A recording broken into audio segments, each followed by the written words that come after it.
Je t'aime bien The Weeknd, mais c'est pas ouf, hein. C'est vraiment pas ouf. C'est vraiment pas ouf. Du tout, ce film-là. Ouh là là là là là là, c'était pénible. Autant j'ai adoré l'album, autant j'ai adoré la cinématographie de l'album, autant j'ai vraiment adoré cet album-là. Vous avez vu ma review, si vous vous rappelez un peu de la review que j'avais fait il y a de cela 3 mois, 4 mois. Et autant le film, vraiment, l'exécution n'est pas là et surtout, l'interprétation de The Weeknd est assez, c'est assez banal, hein. Je pense que Abel Tesfaye là, t'aime beaucoup, mais il faudrait que tu reviennes à une certaine forme d'humilité. Et l'humilité, c'est de partir vraiment bosser ton jeu d'acteur. Parce que, waouh, c'est pas ouf. C'est pas parce que tu es cinéphile que tu peux être un bon acteur. C'est pas parce que c'est très cinéphile que tu peux être un bon acteur. Ton jeu d'acteur, c'était vraiment pas ouf. C'était vraiment pas ouf. Europe Tomorrow qui se inspire un peu, le film qui poursuit l'album un peu, de trucs qui a commencé un peu sa construction un peu en 2022.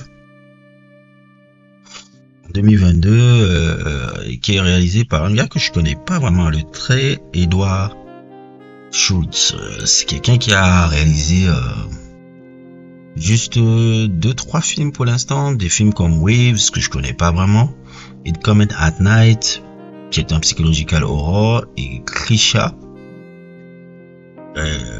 Résultat un peu de ces 3 films là, il est très obscur un peu comme réalisateur, un jeune réalisateur de 36 ans et tout, et que je connais pas trop, et qui a réalisé ce film là. Et ce film-là, j'ai envie de dire, c'est un peu un globububa entre beaucoup d'influences. Je vois un peu l'influence de Vanilla Sky, un peu la scénario un peu dans le libre. Je vois l'influence un peu surtout là, le plot de fin avec le personnage de Jenny Ortega et The Weeknd. Un peu la dynamique me rappelle un peu la dynamique que je vois dans Misery.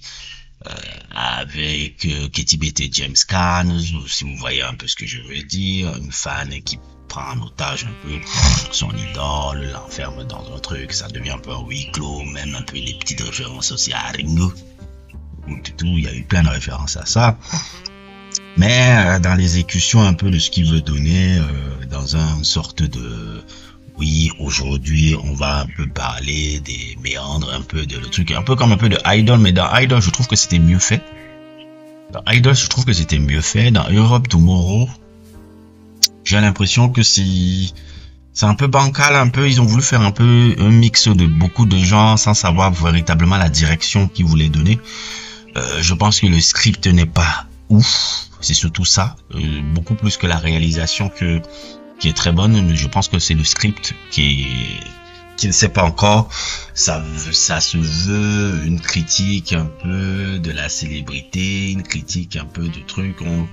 Ça fait un peu d'un personnage que Abel joue, qui est lui-même en gros une version encore fictionnelle de qui il est, qui s'enfonce un peu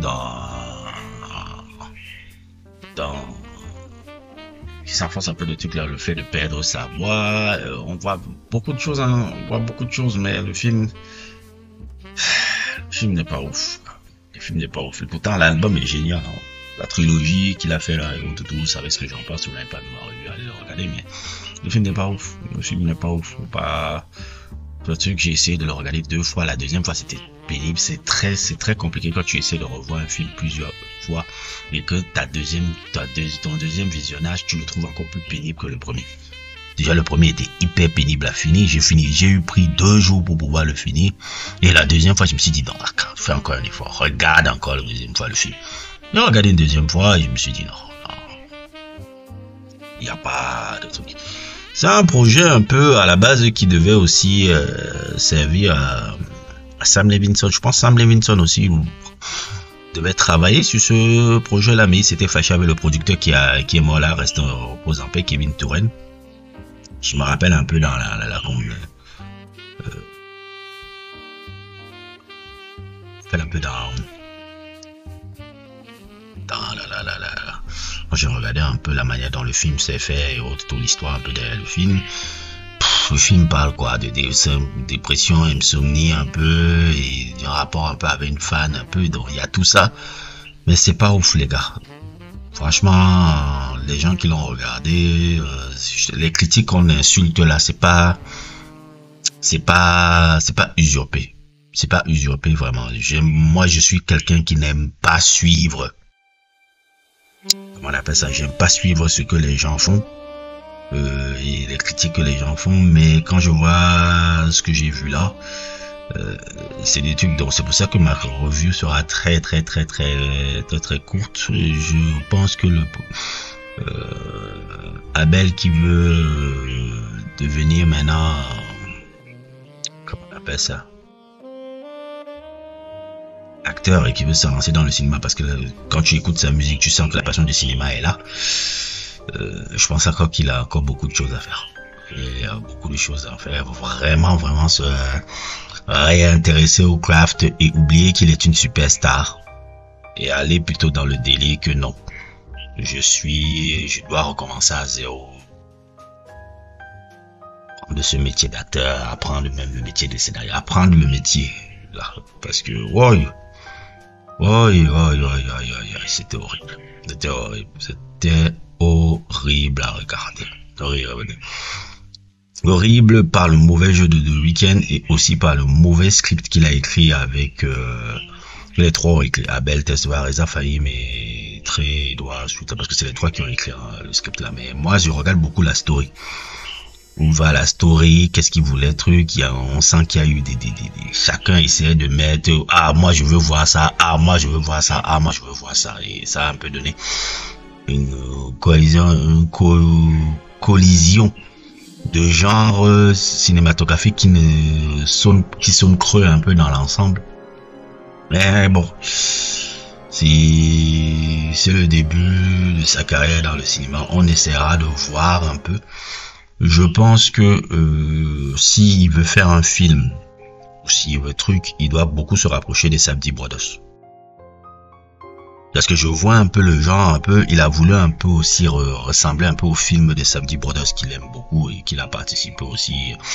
Genre, je parle de ce fabuleux film là. Je ressors les titres. Hein. Il y a Uncut Gem et il y a l'autre que j'aimais beaucoup avec Robert Pattinson là. J'ai oublié le titre, putain, c'est un putain de film ça, ces deux films là.